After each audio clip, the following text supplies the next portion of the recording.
came home and found my wife's head stuck inside a crocodile's jaws. I didn't panic. I simply walked over and pulled her body out. She gulped in fresh air and burst out laughing. It was just another one of her jokes. A few days earlier, I'd come home to find her apparently stabbed to death. I was terrified, rushed over crying at the top of my lungs, and was even about to call 120. That finally made her crack. She couldn't keep a straight face and started laughing out loud. From then on, my wife became obsessed with playing dead, turning every time I came home into a nerve-wracking experience. Sometimes she'd stick an arrow through her head, and I'd be amazed at how realistic it looked. Other times, she'd disguise herself as a soldier who had died heroically on the battlefield. She even once dressed up as a scientist abducted by aliens. Gradually, I started playing along. Whenever I came home and saw her killed by an arrow, I'd rush over, wailing and shouting that I would avenge her. But when I later saw the price tag on those costumes, I actually cried for real. After that, my wife began writing scripts for me, and I performed exactly as she'd written. Sometimes she'd even dress up as a pharaoh,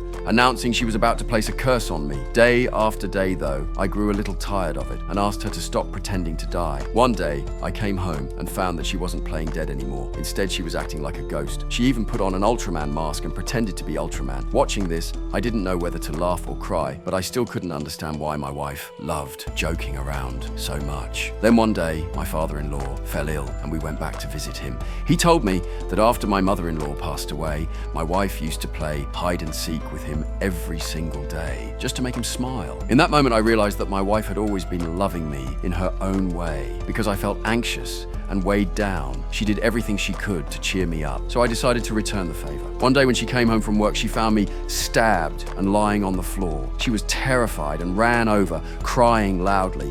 In the end, she realized I was just playing dead, but she was so angry that she refused to give me dinner. I sat there, smiling helplessly.